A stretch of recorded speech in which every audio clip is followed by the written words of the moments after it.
আসসালামু আলাইকুম রহমতুল্লাহি ওবরকাতুহু। সম্মানিত দর্শক, আজকের যে পর্বটি, এটা অনেকটা ফোক এবং ফ্যান্টাসি প্রকৃতির। আপনারা হয়তো অনেকেই ভাববেন যে একজন মানুষের মৃত্যু নিয়ে,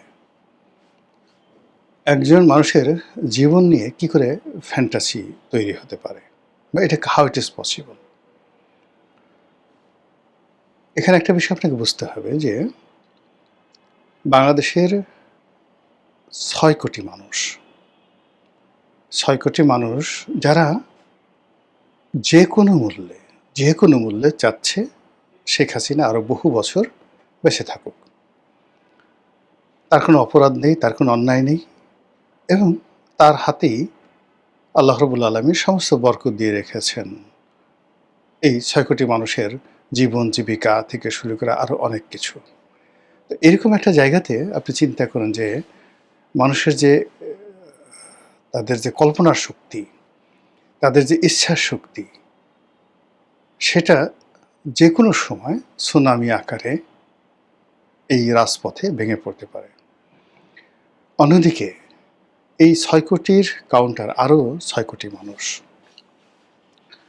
এই ৬ কোটি মানুষ শেখ হাসিনাকে একটা বিরাট অংশ ভয় পাচ্ছে, আর একটা বিরাট অংশ মাঝামাঝি যে না, একেবারে খারাপ ছিল না, এই শুধুমাত্র এই জিনিসগুলো যদি বাদ দিত তাহলে তো বর্তমান যেভাবে চলছে তাদের চেয়ে ভালো চলতো। আরেকটি অংশ বলছে যে না, এই ভদ্র মহিলা কোনো অবস্থাতেই ভালো ছিলেন না, তার বেঁচে থাকার কোনো অধিকার নেই। এই বাংলাদেশের যত রকম অশান্তি সুনির্দশা তার কারণে হয়েছে, এবং আজকের যত কিছু দুর্ভোগ দুর্দশা সরকারের, সব শেখ হাসিনার জন্য। কাজেই তাকে মারতে হবে, তাকে ফাঁসিতে চড়াতে হবে, এবং তাকে এই বাংলার মাটিতে এনে দৃষ্টান্তমূলক শাস্তি দেওয়ার মাধ্যমেই এই রাষ্ট্রের কল্যাণ নিহিত। এদের সংখ্যাও কিন্তু কয়েক কোটি। তো কাজেই যখন এরকম একটা অবস্থা চলে, সেখানে মাঝামাঝি একটা জায়গায় যদি আপনাকে অবস্থান করতে হয়, তাহলে ফ্যান্টাসি ছাড়া আর কোনো উপায় নেই। আপনি এখানে যদি ধরুন শেখ হাসিনার পক্ষে খুব বেশি কথা বলতে যান, তাহলে তারা যারা প্রতিপক্ষ, তারা সঙ্গতির কারণে আপনাকে ফাঁসির আসামি বানিয়ে ফেলবে। আর আপনি যদি শেখ হাসিনাকে ফাঁসির আসামি বানিয়ে অন্য যে সকল কট্টরপন্থী এখন যারা নেতা রয়েছেন তাদের মতো কথাবার্তা বললেন, তাহলে আপনাকেও তারা হিট লিস্টে রেখে দেবে। এবং আমাদের দেশে আপনি যদি স্বাধীনতার ইতিহাস পড়েন, সেই চারু মজুমদার থেকে শুরু করে সিরাজ শিকদার থেকে শুরু করে জাসদের রাজনীতি, এমনকি আমাদের মহান মুক্তিযুদ্ধে যে গেরিলা বাহিনী ছিল, তারা যে সকল দুর্ধর্ষ কর্মকাণ্ড করেছেন, তাদের অনেকে নিজের মুখে স্বীকার করেছেন, অনেকে বই লিখেছেন। যেমন কাজী ফিরোজ রশিদ জাতীয় পার্টির মন্ত্রী ছিলেন, খুব নামকরা মুক্তিযোদ্ধা ছিলেন। তারপরে ঢাকার মেয়র সাদেক হোসেন খোকা, এরপরে মোফাজ্জল হোসেন চৌধুরী মায়াবী, বীর বিক্রম, তারপর বঙ্গবীর কাদের সিদ্দিকী সহ বহু সংখ্যক গেরিলা যোদ্ধা, বহু সংখ্যক। একের নাম বললে হয়তো 200-300 নাম তো বলা যাবেই, যারা সবাই এক একজনের জীবন্ত কিংবদন্তি। তারা তাদের 9 মাসের গেরিলা যুদ্ধে অপারেশনে, তাদের প্রয়োজনে এহেন কর্ম নেই যে তারা করেনি, সব কাজ তারা করতে পেরেছেন। ইট মিনস, এর অর্থ যে যখন দেয়ালে পিঠ ঠেকে যায় মানুষের, তখন তারা সব কিছু করতে পারে। এর অর্থ শেখ হাসিনার যারা ভক্ত অনুরাগী রয়েছেন, আওয়ামী লীগের যারা লোকজন রয়েছেন, তাদেরকে যদি আপনি ধাক্কা মারতে মারতে বঙ্গোপসাগরে ফেলে দেন, দেয়ালে পিঠ ঠেকিয়ে দেন, তাহলে তারাও ঠিক 71 সনে যে কাজগুলো করেছে, তারা 76-77 সনে যে কাজগুলো করেছে, 83-84 সনে যে কাজগুলো করেছে, ঠিক সেম কাজ, অথবা ধরুন 2004-5 সনে তারা যে কাজগুলো করেছে, ঠিক সেম কাজ তারা যদি আবার এই সময়টাতে শুরু করে, আমরা এই সমাজে কেউ বসবাস করতে পারবো না। এই জন্য হয় কি যে অনেকগুলো গুরুত্বপূর্ণ বিষয় রয়েছে। সেই গুরুত্বপূর্ণ বিষয়গুলো নিয়ে যতটা সম্ভব খোলামেলা হালকা আলাপ আলোচনা করলে অনেক সিরিয়াস বিষয় সেগুলো খুব স্বাভাবিক হয়ে যায়। এখন ধরুন শেখ হাসিনার আগমন নিয়ে আমরা সবাই তার পক্ষের যারা লোকজন যারা আছেন তাদের কথা শুনে আমরা সবাই মানে কারণে অকারণে আতঙ্কিত হচ্ছি, আগ্রহ হচ্ছি।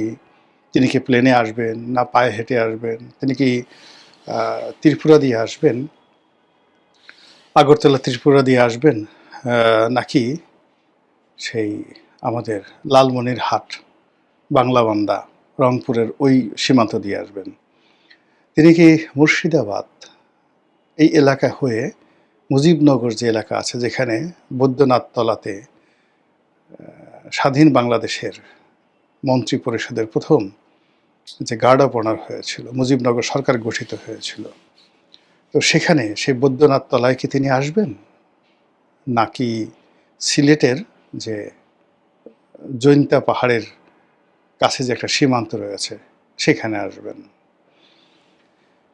তিনি কি মণিপুর হয়ে বাংলাদেশে ঢুকবেন, নাকি যশোরের বেনাপোল হয়ে ঢুকবেন, নাকি প্লেনে করে সরাসরি ঢাকা এয়ারপোর্ট আসতে পারেন, সিলেট চিন্তা করবেন যে বাংলাদেশে তিনি আসবেন। তো প্রতিবারই তো যেটা হয়, সিলেটে তিনি যে কোনো শুভ কাজ করার আগে হযরত শাহজালাল রহমতুল্লাহ আল্লাহের মাজার জিয়ারত করেন। কাজেই তিনি দিল্লি থেকে সরাসরি সিলেট এয়ারপোর্টে আসলেন এবং সেখান থেকে হযরত শাহজালাল রহমতুল্লাহের মাজার জিয়ারত করে বাই রোডে তার লোকজন সহকারে ঢাকা চলে আসলেন। আবার উল্টো হতে পারে, তিনি বললেন যে না, প্রতিবার তো হযরত শাহজালাল রহমতুল্লাহ আল্লাহের মাজার জিয়ারত করি, এবার হযরত শাহ আমানতের মাজার জিয়ারত করব, সেখান থেকে আসব এবং সেখান থেকে চিটাগং হয়ে বাই রোড এখানে আসবে। এর কারণ হলো চিটাগং সবসময়ই আওয়ামী লীগের জন্য একটা টার্নিং পয়েন্ট এবং আওয়ামী লীগের অনেক কিছুর অভ্যুদয় হয়েছে চিটাগং থেকে বা চট্টগ্রাম থেকে। কাজে সেই চট্টগ্রামের লালদিঘির ময়দান থেকেই তিনি সেই তার আগমন শুরু করবেন। এ সকল কথাবার্তা যখন আলোচনা আমরা করি, প্রতিপক্ষের মনে ভীষণ রকম যাকে বলা হয় রাগ তৈরি হয়, ক্রোধ তৈরি হয়, ক্ষোভ তৈরি হয়, আতঙ্ক তৈরি হয়, বিরক্তি তৈরি হয় এবং তারা মনে হয় যে যদি পেতাম তাকে এখনই 1 মিনিটের মধ্যে ফাঁসিতে চড়িয়ে ফেলতাম। অন্যদিকে যারা প্রতিপক্ষ রয়েছেন, শেখ হাসিনাকে যারা শাস্তি দিতে চান, তারা চিন্তা করেন যে না, সে যেভাবেই আসুক না কেন বা তাকে যেভাবে আনা হোক না কেন, তাকে খুব সহজে মারা হবে না, তাকে গুটিয়ে গুটিয়ে মারা হবে, দৃষ্টান্তমূলক শাস্তি দেওয়া হবে, তাকে যে ফাঁসির রশিতে টানানো হবে এটা কোনো যেন তেন ফাঁসি হবে না।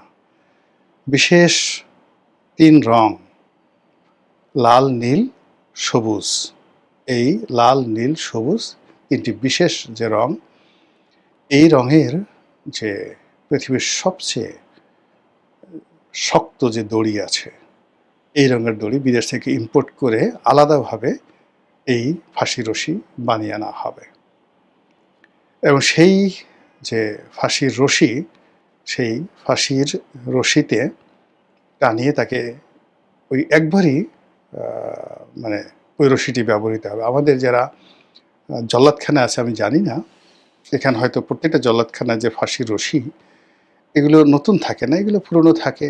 ওইটা টানার আগে পরীক্ষা করা হয় যে সেগুলো ঠিকমতো আছে কিনা এবং এগুলোর বিশেষ আকার তৈরি করা হয়। তো যারা শেখ হাসিনা বিরোধী তাদের বক্তব্য হলো যে না, এরকম অর্ডিনারি ফাঁসি রশি দিয়ে তাকে টানালে চলবে না, যেহেতু সে বিশেষ ক্ষমতাপ্রাপ্ত এবং নামকরা মানে যাকে বলা হয় স্বৈরাচার, এরকম স্বৈরাচার বাংলাদেশে আর হয়নি। কাজেই তার জন্য আলাদা স্পেশাল অর্ডার দিয়ে রশি বানিয়ে আনতে হবে এবং সেই রশি কোথা থেকে আনবে, মানে এটা মানে ছক্কা ফক্কা দিয়ে, যেমন চীন থেকে আনা যাবে না, তারপরে আমেরিকা থেকে আনা যাবে না, এই রশি আনতে হবে পাকিস্তান থেকে, তুরস্ক থেকে স্পেশাল অর্ডার দিয়ে সেই ফাঁসি আনাতে হবে। বিকজ এই দুটো রাষ্ট্র এখন যে কোনো কারণে বাংলাদেশের বন্ধু হয়ে গেছে এবং এখন যারা ক্ষমতায় আছেন তাদের অনেকের সঙ্গে এই দুটো রাষ্ট্রের ভালো সম্পর্ক, ফলে তারা যদি কোনো রশি দেয় সেই রশিতে যদি কাউকে আটকানো হয় তাহলে তার আর রক্ষা নেই। কাজেই পাকিস্তান থেকে ফাঁসির রশি আনতে হবে স্পেশাল অর্ডার দিয়ে, এই ৩টি রং দিয়ে। সেকেন্ড থিং হলো যে অর্ডিনারি জল্লাদ দিয়ে হবে না। আমাদের দেশের যারা বিভিন্ন সময় জল্লাদ, তাদেরকে যারা ফাঁসির আসামি বা দাগি আসামি, যাবজ্জীবন কারাদণ্ড প্রাপ্ত, এদেরকে ধীরে ধীরে ট্রেন আপ করে তাদেরকে জল্লাদ হিসেবে দায়িত্ব দেওয়া হয়। এবং এই যে সবচেয়ে বড় একটা জল্লাদ, তাকে সম্প্রতি ছাড়া হয়েছে, তার নানা রকম লোমহর্ষ কাহিনী আমরা শুনেছি। তো সেক্ষেত্রে এরকম অর্ডিনারি যাকে বলা হয় যারা জল্লাদ রয়েছেন, এরকম তো হবে না। শেখ হাসিনার জন্য আলাদা মহিলা জল্লাদ লাগবে, এবং সেই মহিলা জল্লাদ আগের থেকে ট্রেন আপ করতে হবে। এবং যেদিন এই মহিলা জল্লাদ দিয়ে ৩ রঙের রশি দিয়ে শেখ হাসিনাকে টানানো হবে, তখন বুঝবে নরেন্দ্র মোদী যে এই যে বাংলাদেশে যে নতুন একটা শ্রেণী তৈরি হয়েছে, ভারত বিরোধী একটা শক্তি, তাদের কত শক্তি, তাদের কত ক্ষমতা, তাদের কত যাকে বলা হয় সাহস। এর কারণ হলো যে তারা শেখ হাসিনাকে মনে করছে দিল্লির প্রতিভু। তারা শেখ হাসিনাকে টানানো মানে দিল্লির কুতুব মিনারকে ফাঁসিতে লটকানো। তারা শেখ হাসিনাকে ফাঁসিতে লটকানো মানেই তারা মনে করছে নরেন্দ্র মোদী এবং অমিত শাহকে, দুইটাকে একত্রে ফাঁসি দেওয়া, এই কাজটি করা। ফলে সেই কাজটি সেলিব্রেট করার জন্য যারা শেখ হাসিনার প্রতিপক্ষ, তারা সকাল বিকেল যদি খুব নীরবে নিভৃতে নাকে নস্যি দিয়ে এই চিন্তা করতে পারে, তাহলে ধরে নেবেন যে শেখ হাসিনার পতন হবে। আর যদি এই ধরনের চিন্তা মাথায় আসা তো দূরের কথা, উল্টে ফেলে আপা আসবে, এই কথা শোনার সঙ্গে সঙ্গে কারো হাঁটু কাঁপুনি শুরু হয়ে যায়, কারো অন্তর্বাস ঘেমে যায়, কারো মাথার চুল, কারো অর্ধেক টাক পড়া আছে। দেখা গেল যে এই কথা স্মরণ হওয়ার সাথে সাথেই ওই ধরনের কোনো খবর শেখ হাসিনা আসতেছে, 10-12টা চুল পড়ে গেল। যাদের মাথায় একেবারে পুরো টাক, তাদের মুখের মধ্যে দেখা গেল যে চান্দির মধ্যে হঠাৎ করে একটা দাগ পড়ে গেল। তো এরকম যখন একটা অবস্থা হয়, তখন আপনি দেখবেন যে শেখ হাসিনার যারা পক্ষের যারা লোক আছেন তাদেরই বিজয় হবে। মূলত যে কোনো একটা ঘটনা ঘটে পাবলিক পারসেপশনের উপরে, পাবলিক ঘটনাটিকে কিভাবে নেয়, কিভাবে বিশ্বাস করে, এবং সেই বিশ্বাস অনুযায়ী তার মনোবল কোন পর্যায়ে আছে। যদি শেখ হাসিনার ফাঁসির দাবিদার যারা লোকজন রয়েছেন, তাদের চিন্তা চেতনা কর্ম ঐক্যবদ্ধ থাকে এবং মূলত যে আমাদের দেশে সাংবাদিকতা, এটা যে ফাউন্ডেশন, সেই ফাউন্ডেশনের একটা গৌরবময় ঐতিহ্য। সে ঐতিহ্য ভারতের সে কোনো অংশে কম নয়।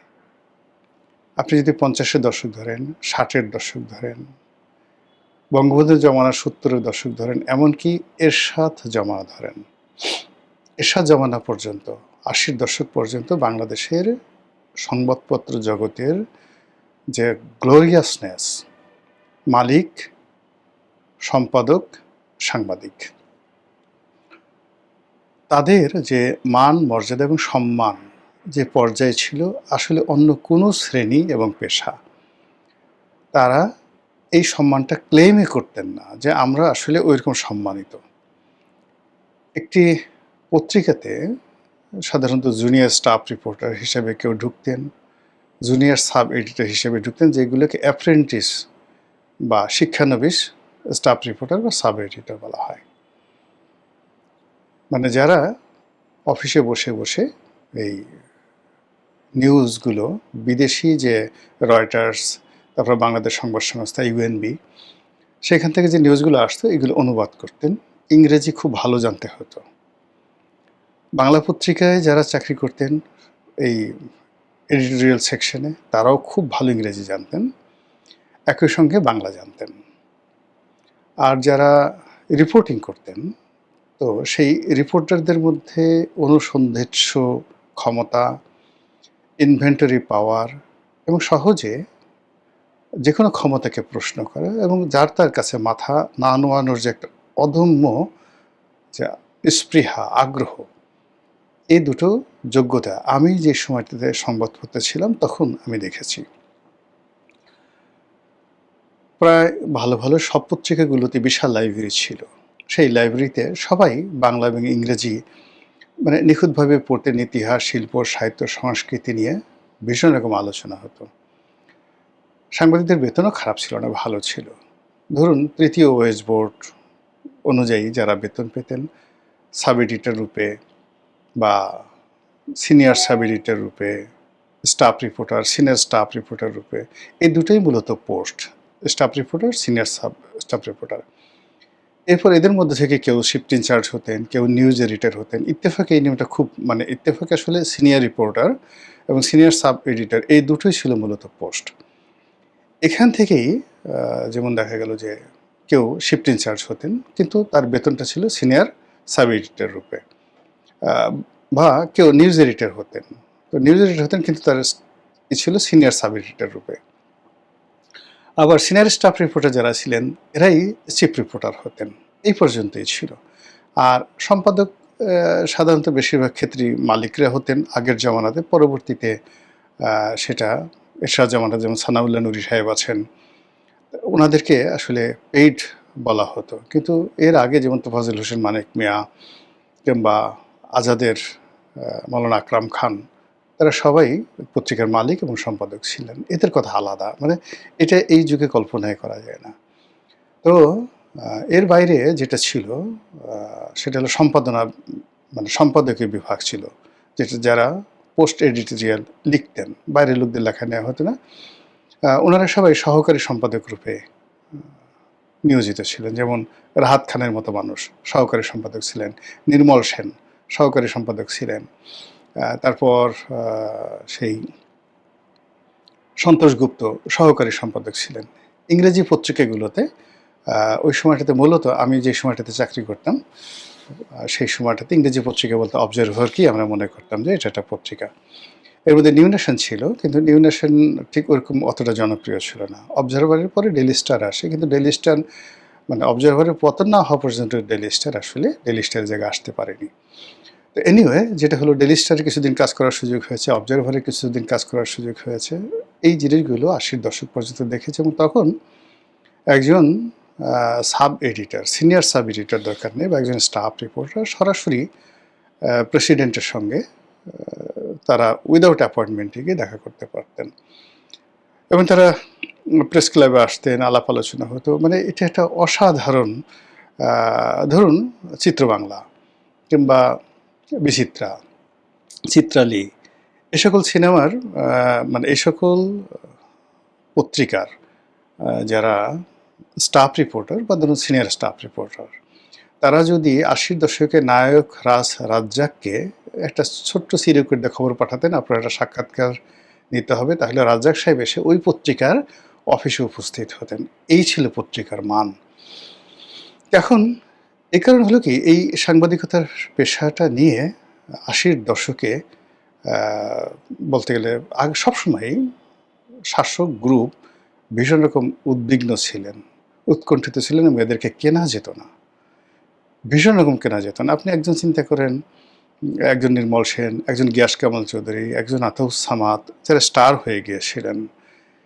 তো মানে এর বাইরে অন্তত ১ ডজন ২ ডজন সাংবাদিক ছিলেন যাদেরকে সেই জমের মতো শাসকরা ভয় পেত। ঠিক সেই সময় এরশাদ জামানা তার শেষের দিকে সাংবাদিক কেনার একটা প্রকল্প চালু হয়ে যায়। তিনি ইত্তেফাকে ২-৩ জন সাংবাদিককে হাত করে ফেলেন। কিছু ব্যবসায়ীরা অনেক টাকা পয়সা দিয়ে মানে কয়েকজন সাংবাদিককে হাত করে ফেলেন। আমি নাম বলে কাউকে ছোট করব না। তাদের মাধ্যমে কলাম লিখানো কিংবা তাদের মাধ্যমে বই লিখানো, রাষ্ট্রপতির দরবারে বা কোনো ব্যবসায়িক গ্রুপ বা কোনো ধড়িবাজ মানে যাকে বলা হয় গ্রুপ অফ ইন্ডাস্ট্রিজ, তারা এরকম ৮০-র দশকের ধরেন এটা ৮৭-৮৮-র দিক থেকেই অপকর্মগুলো শুরু হয়। ৯১ থেকে শুরু হয় দলবাজি, মানে সিরিয়াসলি দলবাজি ৯১ সঙ্গে শুরু হয় এবং সেটা হতে হতে হতে হতে ২০০০ সেই ২৪ সনে এসে এখানে এই সাংবাদিকতার নামে দুর্গন্ধময়, অতি দুর্গন্ধময়, আবর্জনাময় একটা শ্রেণী তৈরি হলো, যারা সেই নারী ব্যবসা, মানে এমন কোনো মানে অপকর্ম নেই।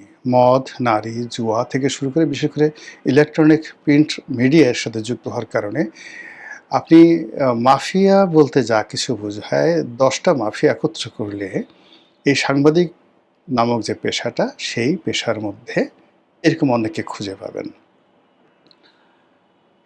তো এই যে একটা খারাপ অবস্থা, সেই খারাপ অবস্থার মধ্যে যেটি হলো, সাংবাদিকদের মান কমলো, সম্মান চলে গেল, লেখাপড়া গোল্লায় গেল, আর গর্ব করার মতো এদের মধ্যে কিছুই রইল না। এরই মধ্যে ইউনূস জমানায় এলো।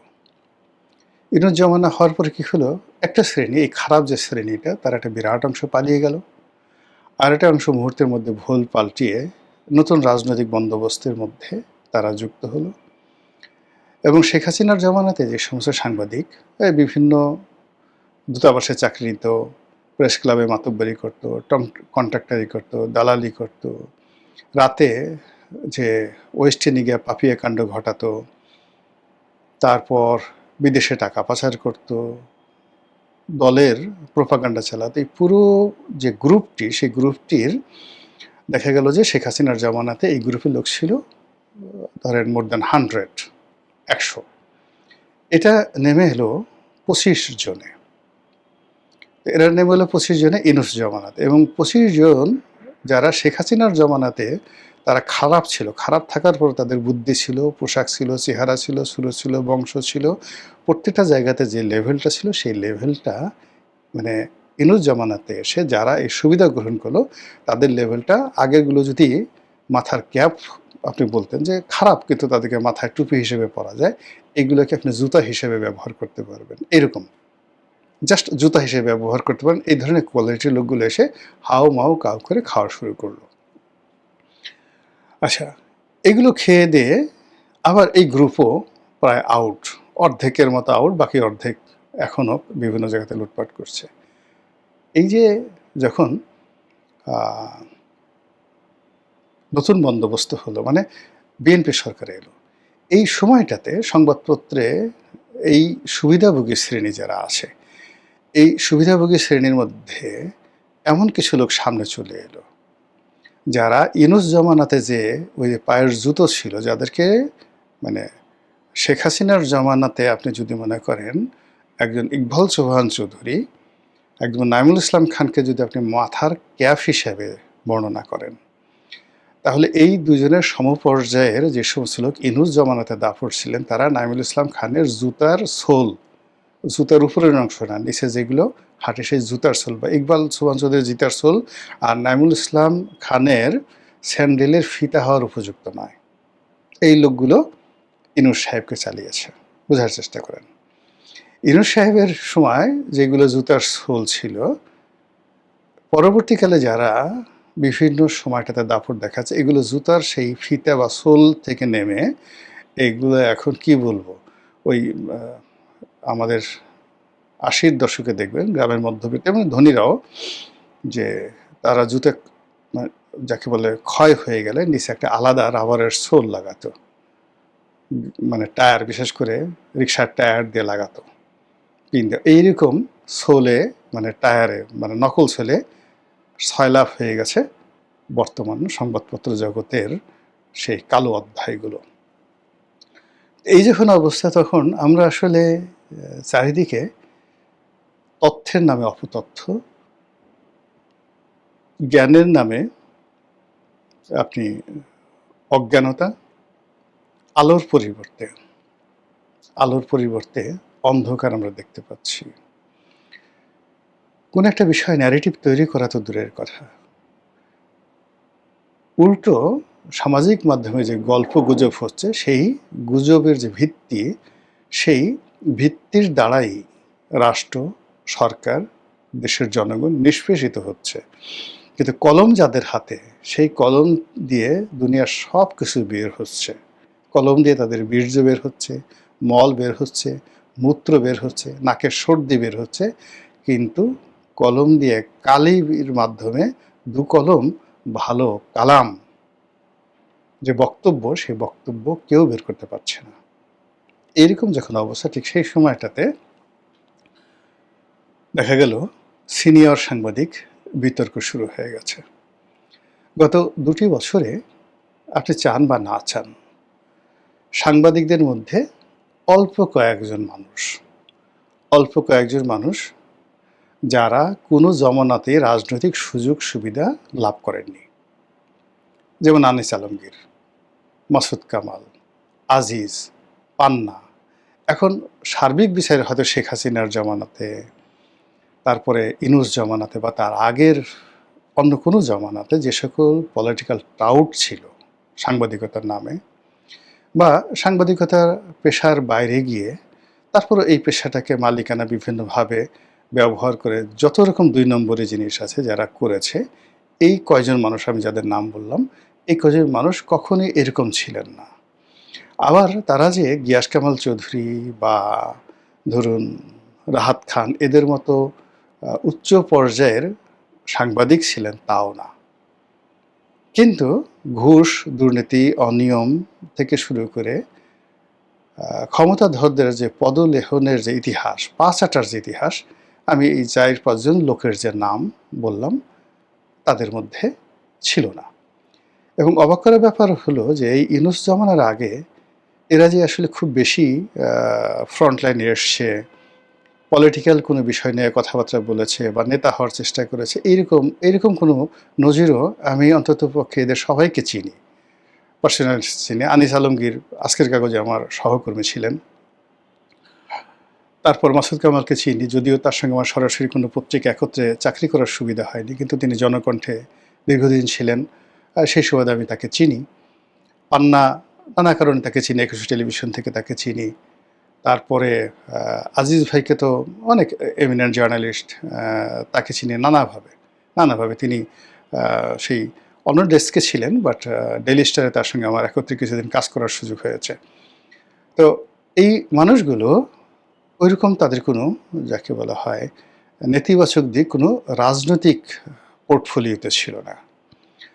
আর এর আগে তারা কখনো ওরকম সাহসী, কখনো মজলুম, মানে ইদানিং তো সংবাদপত্র জগতে খালি মানে কতগুলো, যেমন কি নাম আসছে, অনুসন্ধানী সাংবাদিক, সাহসী সাংবাদিক, মজলুম সাংবাদিক, তারপর কি আছে মজলুম সাংবাদিক, এই নানা রকম নাম। মানে যখনই আপনি মজলুম সাংবাদিক বলবেন, মানে আপনার প্রতি জুলুম করা হয়েছে, তার সঙ্গে সঙ্গে উল্টা জুলুমবার সাংবাদিকের নাম চলে আসবে। মজলুম মানে জুলুমবার সাংবাদিক নাম চলে আসবে। এত লোক রেখে সাংবাদিকদের কেন জুলুম করবে? অন্য কোনো সাংবাদিক যারা আছে তারাই তাদেরকে জুলুম করতে শিখিয়ে দিয়েছে। তো মজলুম সাংবাদিক, জুলুমবার সাংবাদিক। সাহসী সাংবাদিক, তার যদি কাউন্টার দেন, কাপুরুষ সাংবাদিক আছে। যখনই কোনো একটা শব্দ একটা সমাজে প্রচলিত হয়ে যায়, তখনই সেটার কাউন্টার একটা শব্দ থাকে বলেই সেটা হয়। তারপরে সাহসী সাংবাদিক, এরপরে হলো প্রবাসী সাংবাদিক আবার প্রবাসী সাংবাদিক। এরকম অদ্ভুত নাম চলে আসছে। কারো উপাধি আছে খাট কাঁপানো সাংবাদিক, তারপরে কারো উপাধি আছে টুপাইস কামানো সাংবাদিক, কারো উপাধি আছে জিম্মি সাংবাদিক, কারো উপাধি আছে ডাকাত সাংবাদিক। এইরকম নানার নাম, গন্ধ, দুর্গন্ধ, রূপ, লাবণ্য মিলিয়ে তছনছ যখন হয়ে গেছে, তখন এই যে কয়েকজন লোক গত ২ বছরে সামহাউ মানুষের আকর্ষণের বস্তু হয়ে গেছে। এরা কিন্তু ইউনূস জমানার আগে, মানে ইউটিউব চালু হওয়ার আগে বা এই শেখ হাসিনার জমানাতে, মানে তারা জাস্ট মাসুদ কামাল টকশোতে আসছেন, তারপরে আনিস আলমগীর বিভিন্ন টেলিভিশন চ্যানেলগুলোতে তিনি প্রধান নির্বাহী ছিলেন, সিইও ছিলেন একদম টেলিভিশন চ্যানেলে। তারপর সংবাদপত্র তো তার একটা লং আউটস্ট্যান্ডিং ছিল, পারফরমেন্স ছিল, কিন্তু ওভাবে পাবলিক ওরিয়েন্টেড এখন যেভাবে তাদের একটা পাবলিক ফেস হয়ে গেছে, এটা তারা কখনোই ছিল না, এবং ওই চেষ্টাও তাদের ছিল না কখনো। আজিজ ভাইয়ের একই অবস্থা। কিন্তু গত ২ বছরে সামহাউ দে বিকাম হিরো। লোকজন তাদের কথা শুনছে, তারা চাকরি করুক বা না করুক, তাদেরকে মানুষ সাংবাদিক হিসেবে ভাবছে, অন্য কাউকে সাংবাদিক ভাবছে না, অন্য সবাইকে ওই যে জুতার তলা ভাবছে, জুতার শুকতলা ভাবছে, কাউকে হয়তো জুতার নিচে ওই যে টায়ারের যে সোল, সেই সোল ভাবছে। কিন্তু এদেরকে সাংবাদিক ভাবছে। আর এদেরকে যখনই সেই সিনিয়র সাংবাদিক বলা হচ্ছে, এরা যে কথাগুলো বলছেন সেই কথা দ্বারা যারা ক্ষতিগ্রস্ত হচ্ছেন তারা এদেরকে দুই চোখের বিষ মনে করছেন। এরপর অনেকে মনে করছেন, আরে এদেরকে সবাই সিনিয়র সাংবাদিক বলছে, আমাকে কেন বলছে না? এদের ব্যাপারে মানুষ যতটা আগ্রহী, টেলিভিশন চ্যানেলগুলো আগ্রহী, এরা যে কোনো একটা জায়গাতে গেলে মানুষ অটোগ্রাফের জন্য আসে, তারপরে মানুষ তাদের পাশে এসে ছবি তুলে ফেসবুক, ইন্টারনেটে এদের সাথে মানে এদেরকে দাওয়াত করে খাওয়ায়, এদের সাথে ছবি তুলে দেয়। তো এইগুলো দেখে দেখে বহু মানুষের মানে রীতিমতো সারা শরীরে একটা রীতিমতো চুলকানি শুরু হয়ে গেছে। তাদেরও ইচ্ছে হয় যে না, আমরা আর এই জুতার তলা থাকবো না, আমাদেরকেও ভালো কিছু একটা হতে হবে। কিন্তু সেটা হওয়ার জন্য যে ধরনের কথা দরকার, কাজ দরকার, কর্ম দরকার, সেই জিনিসগুলো করা তো আসলে রাতারাতি সম্ভব নয়। ফলে এই যে যারা ইতিমধ্যে এই ৪-৫ জন লোক ইতিমধ্যে যারা জনগণের আগ্রহের বিষয়বস্তুতে পরিণত হয়েছেন, জনগণ যাদের কথা শুনছেন, তারা ফেসবুকে কিছু লিখলে জনগণ অ্যাটেন্ড করছেন, তারা টেলিভিশনে গেলে লোকজন অ্যাটেন্ড করছেন, সভা সমিতিতে গেলে অ্যাটেন্ড করছেন, হোয়াটএভার তারা যা কিছু করছে সব জায়গাতে অ্যাটেন্ড করছেন। আর এইগুলো দেখে মানে অনেকেই চিন্তা করছেন যে না, আসলে এরা কিসের সাংবাদিক? এদের কারো চাকরি নেই, বা কারো চাকরি আছে নাম কাগজে, এরা টেলিভিশনে আসে ১,০০০-২,১ টাকার জন্য, ১,০০০-৩,১ টাকার জন্য, এই ধরনের নানা কথাবার্তা বলে যখন অপদস্থ করার চেষ্টা করা হচ্ছে, ঠিক সেই সময়টাতে আবার যারা এই সিনিয়র সাংবাদিক তাদের মধ্যে বেশ কয়েকজন ইসলামী, বিএনপি ২১০টি এবং জামাত ৬৮টি সাধারণ আসনে জয় পেয়েছে বলে প্রকাশিত নির্বাচনী তথ্যে দেখা যায়। প্রত্যক্ষ সংরক্ষিত নারী আসন এবং জোট সঙ্গীদের হিসেব করলে সংসদে দুই পক্ষের শক্তি আরও বড়। অর্থাৎ সংসদকে কার্যকর, প্রাণবন্ত ও জবাবদিহিমূলক করবার জন্য প্রয়োজনীয় রাজনৈতিক শক্তির কোনো ঘাটতি নেই। ঘাটতি দেখা যাচ্ছে প্রস্তুতি, সমন্বয়, বিষয়ভিত্তিক দক্ষতা এবং সংসদীয় সংস্কৃতিতে। প্রথমেই সরকারি দল বিএনপির কথা বলা যাক, কারণ সংসদে যার সংখ্যাগরিষ্ঠতা, সংসদ কার্যকর করবার প্রধান দায়িত্ব তার। বিরোধী দল দুর্বল হতে পারে, নতুন হতে পারে, ভুল করতে পারে, কিন্তু সরকারি দল অগোছালো হলে তার প্রভাব পড়ে সরাসরি রাষ্ট্র পরিচালনায়। সরকার শুধু মন্ত্রীদের সমষ্টি নয়, সংসদীয় ব্যবস্থায় সরকারি দলের প্রত্যেক সংসদ সদস্য সরকারের রাজনৈতিক প্রতিনিধি, আইন প্রণয়নের অংশীদার এবং জনগণের কাছে রাষ্ট্রের জবাবদিহির একটা মাধ্যম। কিন্তু এখন পর্যন্ত বিএনপির সংসদীয় কর্মকাণ্ডে সেই সুসংগঠিত সরকারি দলের চিত্র সবসময় পাওয়া যাচ্ছে না। দীর্ঘ সময় সংসদের বাইরে থাকার কারণে দলটির অধিকাংশ সদস্যের সংসদ পরিচালনার বাস্তব অভিজ্ঞতা সীমিত। অনেকেই প্রথমবারের মতো সংসদে, সিংহভাগ, এটা সত্য। বিএনপি ২০০৬ সালের পর কার্যত আর স্বাভাবিক সংসদীয় সরকার পরিচালনার সুযোগ পায়নি। ২০০৮ সালের নির্বাচনের পর দলটি বিরোধী দলে থাকলেও রাজনৈতিক সংঘাত, অধিবেশন বর্জন এবং রাজপথ কেন্দ্রিক আন্দোলনের কারণে পূর্ণাঙ্গ সংসদীয় চর্চা গড়ে ওঠেনি। এরপর টানা প্রায় ১.৫ দশক দলটি সংসদীয় ক্ষমতার বাইরে ছিল। এই দীর্ঘ বিরতি বিএনপির সাংগঠনিক স্মৃতিতে একটা বড় শূন্যতা তৈরি করেছে। বর্তমান সংসদ সদস্যদের অনেকে দীর্ঘদিন রাজপথে ছিলেন, মামলা মোকাবেলা করেছেন, দলকে সংগঠিত করেছেন এবং নির্বাচনী এলাকায় জনপ্রিয়তা তৈরি করেছেন। কিন্তু একজন দক্ষ আন্দোলনকারী স্বয়ংক্রিয়ভাবে দক্ষ আইন প্রণেতা হয়ে যান না। নির্বাচনী বক্তৃতা আর বাজেট বক্তৃতার ভাষা এক নয়। দলীয় সমাবেশে আবেগ দিয়ে মানুষকে উদ্বুদ্ধ করা যায়, সংসদে একটি মন্ত্রণালয়ের বরাদ্দ, নীতি ও ব্যয়ের অসঙ্গতি ধরতে হলে তথ্য, গবেষণা এবং আইনগত প্রস্তুতি প্রয়োজন। সরকারি দলের এমপিদের মধ্যে কে কোন বিষয়ে কথা বলবেন, কোন মন্ত্রণালয়ের কাজ কে অনুসরণ করবেন, কোন আইন নিয়ে কোন বিশেষজ্ঞ সদস্য নেতৃত্ব দেবেন এবং বিরোধী দলের প্রশ্নের রাজনৈতিক ও নীতিগত উত্তর কী হবে, এসব ক্ষেত্রে সুস্পষ্ট সমন্বয় থাকা দরকার। সংসদ কোনো রাজনৈতিক পিকনিক নয়, যেখানে যে যখন সুযোগ পেলেন নিজের নির্বাচনী এলাকার রাস্তা, সেতু, স্কুল বা হাসপাতালের দাবি তুলে বক্তৃতা শেষ করে দিলেন। স্থানীয় দাবি অবশ্যই সংসদে উঠবে, কিন্তু জাতীয় সংসদ মূলত জাতীয় নীতি, রাষ্ট্রীয় আইন এবং সরকারের জবাবদিহির জায়গা। সরকারি দলের জন্য সবচেয়ে বড় ঝুঁকি হলো সংখ্যাগরিষ্ঠতার আত্মতুষ্টি। যখন একটি দলের হাতে 2/3 কাছাকাছি বা 2/3 বেশি শক্তি থাকে, তখন সংসদে বিল পাশ করাতে বিরোধী দলের সম্মতির প্রয়োজন হয় না। কণ্ঠভোটে সরকার প্রায় সব সিদ্ধান্তই অনুমোদন করিয়ে নিতে পারে। এখানেই গণতান্ত্রিক দায়িত্ববোধের পরীক্ষা। সংখ্যার শক্তি দিয়ে আইন পাশ করা সহজ, ভালো আইন তৈরি করা কঠিন।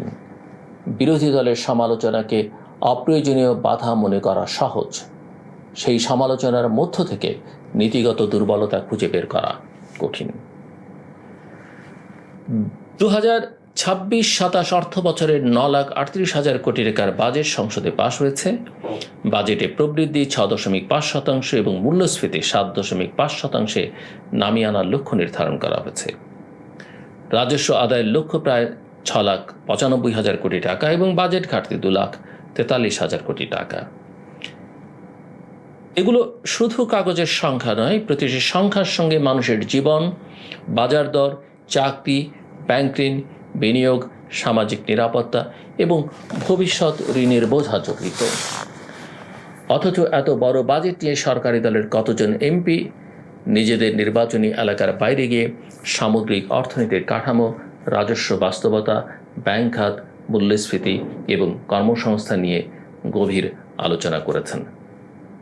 এই প্রশ্ন করা অযৌক্তিক নয়। সরকারি দলের এমপির দায়িত্ব কেবল অর্থমন্ত্রীর বাজেটের প্রশংসা করা নয়, সরকারের ভালো উদ্যোগকে সমর্থন করার পাশাপাশি দুর্বলতা চিহ্নিত করাও তাদের দায়িত্ব।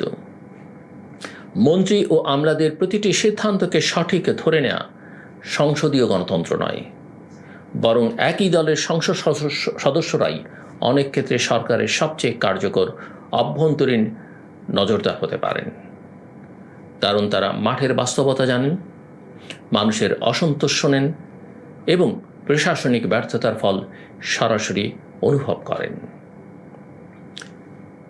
বাংলাদেশ জাতীয়তাবাদী দল বিএনপি দীর্ঘদিন ধরে রাষ্ট্র সংস্কার, গণতন্ত্র পুনরুদ্ধার, প্রতিষ্ঠান শক্তিশালী করা এবং জবাবদিহিমূলক সরকার প্রতিষ্ঠার কথা বলেছে।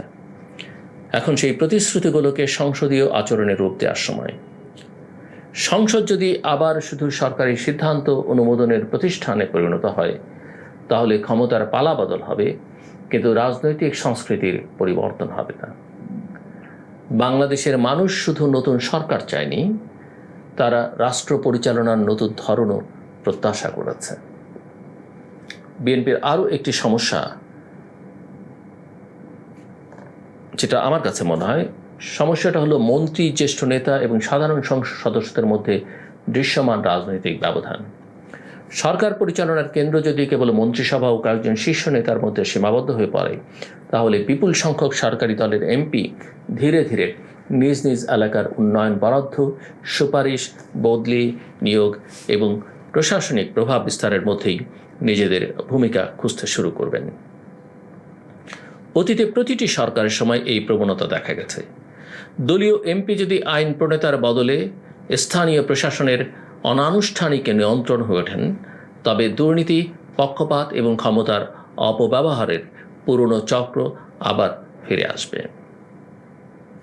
তাই বিএনপির সামনে সবচেয়ে বড় দায়িত্ব হচ্ছে সংসদ সদস্যদের রাজনৈতিকভাবে কাজে লাগানো, বিষয়ভিত্তিক সংসদীয় টিম তৈরি করা, প্রতিটি মন্ত্রণালয় পর্যবেক্ষণের দায়িত্ব দেয়া, গবেষণা সহায়তা নিশ্চিত করা এবং নিয়মিত সংসদীয় প্রশিক্ষণ চালু করা দরকার। শুধু হুইপের নির্দেশে উপস্থিত হওয়া বা ভোট দেয়া একজন এমপির পূর্ণ দায়িত্ব হতে পারে না। এবার আসা যাক জামায়াতে ইসলামী প্রসঙ্গে। দলটি নির্বাচনের আগে নিজেদের অত্যন্ত শৃঙ্খলাবদ্ধ, নৈতিক, দক্ষ এবং প্রচলিত রাজনৈতিক সংস্কৃতির বিকল্প হিসেবে তুলে ধরেছিল। তাদের প্রচারের বড় শক্তি ছিল এই দাবি যে তারা অন্য দলগুলোর মতো নয়, তাদের কর্মীরা প্রশিক্ষিত, নেতৃত্ব নিয়ন্ত্রিত আর্থিক ব্যবস্থাপনা সচ্ছল এবং রাষ্ট্র পরিচালনার জন্য তাদের দীর্ঘমেয়াদী পরিকল্পনা রয়েছে। কিন্তু সংসদে প্রবেশের পর দলটির কয়েকজন সদস্যের বক্তব্য ও কর্মকাণ্ড সেই দাবির সঙ্গে বিস্ময়কর বৈপরীত্য তৈরি করেছে। সংসদ সদস্যদের সরকারি বাসায় পর্দা, ওয়াশিং মেশিন ও মাইক্রো ওভেন সরবরাহের দাবি বাজেট আলোচনায় তোলার ঘটনা মানুষের কাছে একটি নেতিবাচক বার্তা দিয়েছে। বিষয়টি আইনগতভাবে অপরাধ না হলেও রাজনৈতিকভাবে তা ছিল অত্যন্ত অদূরদর্শী। যখন সাধারণ মানুষ মূল্যস্ফীতি, বেকারত্ব, চিকিৎসা ব্যয় এবং জীবনযাত্রার চাপে আছে, তখন একজন বিরোধী দলের এমপির মুখে সংসদীয় সুযোগ সুবিধার দাবি দলটির অগ্রাধিকার সম্পর্কে প্রশ্ন সৃষ্টি করবেই। এরপর একজন এমপির পারিবারিক মুক্তিযোদ্ধার সংখ্যা ও পরিচয় নিয়ে বিভ্রান্তিকর বক্তব্য, পরে সেই বক্তব্য ব্যাখ্যা করতে গিয়ে পরস্পর বিরোধী কথা বলা এবং আরেক সংসদ সদস্যের জাতীয় বাজেটের আকার নিয়ে গুরুতর ভুল, এসব ঘটনা নিছক মুখ ফসকে যাওয়া হিসেবে উড়িয়ে দেওয়া কঠিন। কারণ এগুলো একত্রে একটি গভীরতর সমস্যার ইঙ্গিত দেয়। অনেক এমপি হয় প্রস্তুতি ছাড়া কথা বলছেন, নয়তো ক্যামেরার সামনে দৃশ্যমান হওয়ার তাড়নাকে বিষয়গত জ্ঞানের চেয়ে বেশি গুরুত্ব দিচ্ছেন। সংসদে একজন সদস্যের প্রতিটি শব্দ রাষ্ট্রীয় নথির অংশ হয়ে যায়। মাঠের সভায় ভুল বক্তব্য পরে সংশোধন করা যায়, সামাজিক মাধ্যমে পোস্ট মুছে ফেলা যায়, কিন্তু সংসদীয় বক্তব্যের রাজনৈতিক প্রভাব দীর্ঘস্থায়ী হয়। বিশেষ করে যে দলটি নিজেদের অন্য সবার চেয়ে বেশি প্রশিক্ষিত ও শৃঙ্খলাবদ্ধ বলে উপস্থাপন করে, তাদের সদস্যদের ভুল স্বাভাবিকভাবেই বেশি আলোচিত হবে। উচ্চ নৈতিক মানের দাবি করলে জনসাধারণ উচ্চতর মানদণ্ডেই বিচার করবে।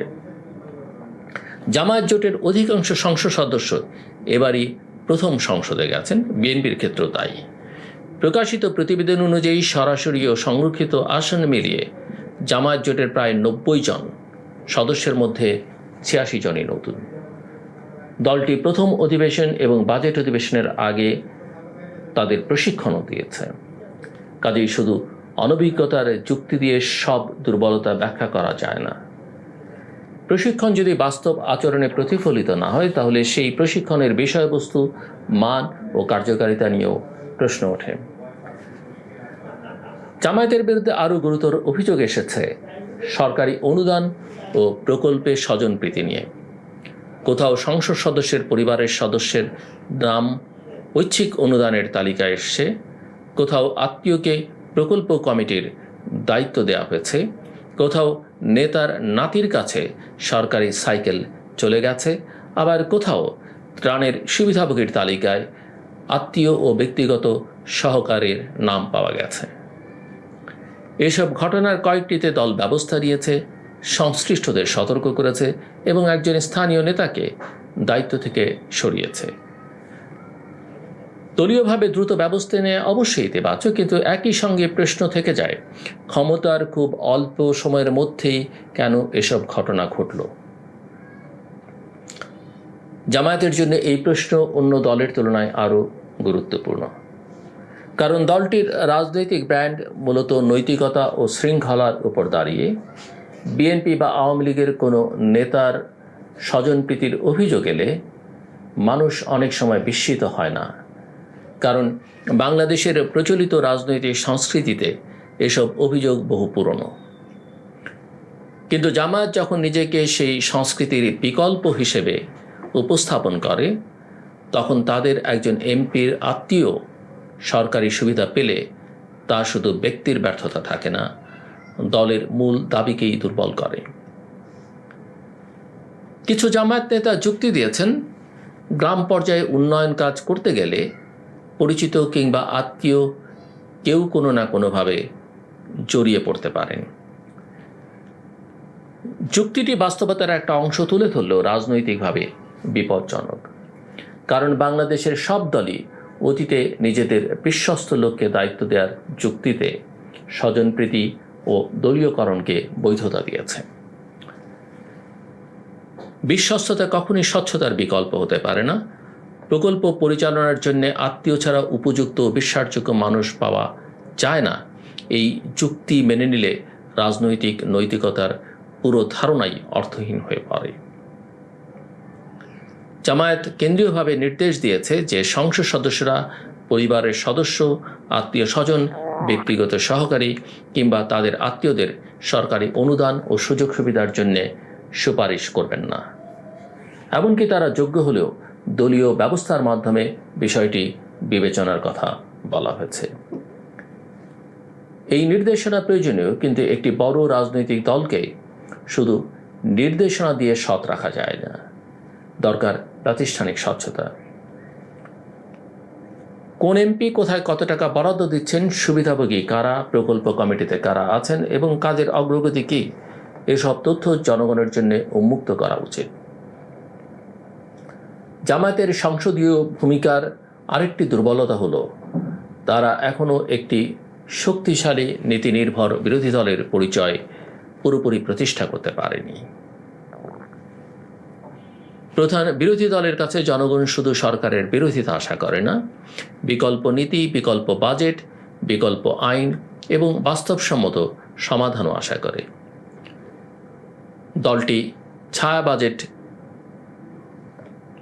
কথা বলেছে, কিন্তু তাদের অনেক এমপির বক্তব্যে সেই প্রস্তুতির ছাপ দেখা যায়নি। এমনকি জাতীয় বাজেটের মৌলিক আকার নিয়েও বিভ্রান্তি তৈরি হওয়া প্রমাণ করে যে কেন্দ্রীয় গবেষণা ও সংসদ সদস্যদের মাঠ পর্যায়ের যোগাযোগের মধ্যে বড় ফাঁক আছে। বাজেটের উপর বিরোধী দলের সদস্যরা 59টি মঞ্জুরি দাবির বিপরীতে 1343টি ছাঁটাই প্রস্তাব দিয়েছিলেন। জামায়াত, এনসিপি ও স্বতন্ত্র মিলিয়ে 43 জন সদস্য 36টি মন্ত্রণালয় ও বিভাগের উপর আলোচনায় অংশ নেন। সংখ্যাটা শুনতে বড়, কিন্তু সংসদীয় কার্যকারিতা শুধু কতটি ছাঁটাই প্রস্তাব দেয়া হলো তা দিয়ে পরিমাপ করা যায় না। সেই প্রস্তাবগুলো কতটা গবেষণা নির্ভর ছিল, সরকারের কোন ব্যর্থতা প্রকাশ করেছে এবং নীতিতে কোনো পরিবর্তন আনতে পেরেছে কিনা, সেটি আসল প্রশ্ন। শেষ পর্যন্ত প্রস্তাবগুলো কণ্ঠভোটে নাকচ হয়েছে এবং বিরোধী দলীয় নেতার অনুরোধে অবশিষ্ট দাবিগুলো বিস্তারিত আলোচনা ছাড়াই গিলোটিন পদ্ধতিতে অনুমোদিত হয়েছে। ফলে বিরোধী দলের ভূমিকা অনেকাংশে প্রক্রিয়াগত আনুষ্ঠানিকতার মধ্যেই সীমিত থেকে গেছে। জামায়াতের সংসদীয় বক্তৃতায় কখনো কখনো ধর্মীয় পরিচয়, 71 এবং অতীতের রাজনৈতিক বিরোধকে কেন্দ্র করে উত্তেজনা তৈরি হচ্ছে। এসব বিষয়ে আলোচনা নিষিদ্ধ নয়, বরং বাংলাদেশের ইতিহাস, মুক্তিযুদ্ধ, জুলাই গণ অভ্যুত্থান এবং রাজনৈতিক ইসলামের ভূমিকা নিয়ে সংসদে গভীর আলোচনা হওয়া দরকার। কিন্তু সেই আলোচনা যদি নীতি নির্ভর বিতর্কের বদলে ব্যক্তিগত বিদ্রূপ, ধর্মীয় বৈধতার পাল্টাপাল্টি দাবি এবং পুরনো ক্ষত উস্কে দেওয়ার প্রতিযোগিতায় পরিণত হয়, তাহলে জনগণের বাস্তব সমস্যাগুলো আড়ালে চলে যায়। জুন মাসের বাজেট আলোচনায় সরকারি দল ও জামায়াতের সদস্যদের মধ্যে ধর্মীয় পরিচয় এবং 71-এর ভূমিকা নিয়ে যে পাল্টাপাল্টি বক্তব্য হয়েছে তা সংসদকে উত্তপ্ত করলেও অর্থনীতি কিংবা প্রশাসনের কোনো সমস্যার সমাধান দেয়নি। তবে এখানে একটা ভারসাম্যপূর্ণ কথা বলা প্রয়োজন। নতুন সংসদে ভুল হবে, অনভিজ্ঞতা থাকবে, বক্তৃতায় দুর্বলতা দেখা যাবে, এটা অস্বাভাবিক নয়। দীর্ঘদিন বাংলাদেশে কার্যকর সংসদীয় গণতন্ত্র ছিল না। বিরোধী দলকে প্রায় নিশ্চিহ্ন করে দেওয়া হয়েছিল। সংসদীয় কমিটিগুলো অনেক ক্ষেত্রে নিষ্ক্রিয় ছিল এবং আইন প্রণয়ন প্রায়ই আমলাতান্ত্রিক খসড়া অনুমোদনের প্রক্রিয়ায় পরিণত হয়েছিল। ফলে বর্তমান সংসদের সদস্যরা এমন কোনো সমৃদ্ধ সংসদীয় উত্তরাধিকার পাননি যেখান থেকে সহজে শিক্ষা নিতে পারেন। কিন্তু সেই বাস্তবতা ভুলের লাইসেন্স হতে পারে না, বরং নতুন সংসদের উপর দায়িত্ব আরও বেশি। কারণ এই সংসদ একটি গণ অভ্যুত্থান, দীর্ঘ গণতান্ত্রিক আন্দোলন এবং একটি ঐতিহাসিক রাজনৈতিক পরিবর্তনের পর গঠিত হয়েছে। মানুষের প্রত্যাশা ছিল আগের সংসদগুলোর নীরবতা, অভিনয় ও একদলীয় আনুষ্ঠানিকতা থেকে বের হয়ে এখানে সত্যিকারের বিতর্ক হবে। সরকারকে প্রশ্ন করা হবে, বিরোধী দল বিকল্প দেবে, সংসদীয় কমিটিতে মন্ত্রীদের জবাবদিহি করতে হবে। আইন পাশের আগে জনগণ, বিশেষজ্ঞ এবং সংশ্লিষ্ট পক্ষের মতামত নেওয়া হবে। এখন পর্যন্ত সেই সম্ভাবনার কিছু আভাস আছে, কিন্তু দৃঢ় ভিত্তি তৈরি হয়নি। বিএনপি সংখ্যাগরিষ্ঠতার কারণে স্বস্তিতে আছে, জামায়াত বিরোধী দলের মর্যাদা পাওয়ার উত্তেজনা ও চাপ দুইয়ের মধ্যে আছে। দুই দলেরই বড় অংশের সদস্য নতুন, কিন্তু তাদের সমস্যার ধরন এক নয়। বিএনপির সমস্যা মূলত ক্ষমতার দল হিসেবে সমন্বয়, জবাবদিহি এবং নীতি নেতৃত্বের ঘাটতি।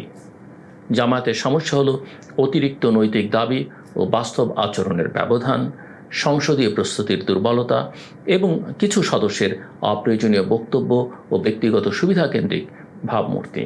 বিএনপির জন্য বিপদ হচ্ছে তারা যেন আওয়ামী লীগের পুরনো সংসদীয় সংস্কৃতি উত্তরাধিকার সূত্রে গ্রহণ না করে।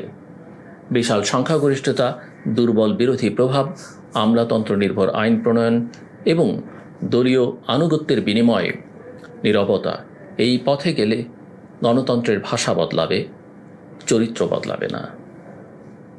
জামায়াতের জন্য বিপদ আরও সূক্ষ্ম। দলটা যদি মনে করে সংগঠনের কঠোর নিয়ন্ত্রণ দিয়ে প্রতিটি বিতর্ক সামাল দেওয়া যাবে, তাহলে তারা ভুল করবে। আধুনিক গণতান্ত্রিক রাজনীতিতে শৃঙ্খলা প্রয়োজন, কিন্তু স্বাধীন চিন্তাও প্রয়োজন। মুখস্থ দলীয় অবস্থান দিয়ে দক্ষ সংসদ সদস্য তৈরি হয় না। একজন এমপিকে অর্থনীতি বুঝতে হবে, সংবিধান জানতে হবে, প্রশাসনিক কাঠামো বুঝতে হবে এবং নিজের দলের নীতির দুর্বলতা নিয়েও প্রশ্ন করার সাহস থাকতে হবে। দুই দলকেই বুঝতে হবে, সংসদ টেলিভিশনের টকশো নয়। এখানে শুধু প্রতিপক্ষকে হারিয়ে দিলেই জয় হয় না। একটি তথ্যভিত্তিক প্রশ্ন, একটি বাস্তবসম্মত সংশোধনী, একটি কার্যকর কমিটির তদন্ত কিংবা একটি দুর্নীতিপূর্ণ প্রকল্প বন্ধ করে দেওয়া, এসবই সংসদীয় সাফল্য। সামাজিক যোগাযোগ মাধ্যমে ভাইরাল হওয়া বক্তৃতা হয়তো একদিনের জনপ্রিয়তা এনে দেয়, কিন্তু একটি ভালো আইন প্রজন্মের জীবন বদলে দিতে পারে। বাংলাদেশের সংসদ সদস্যদের গবেষণা সহায়তা অত্যন্ত সীমিত।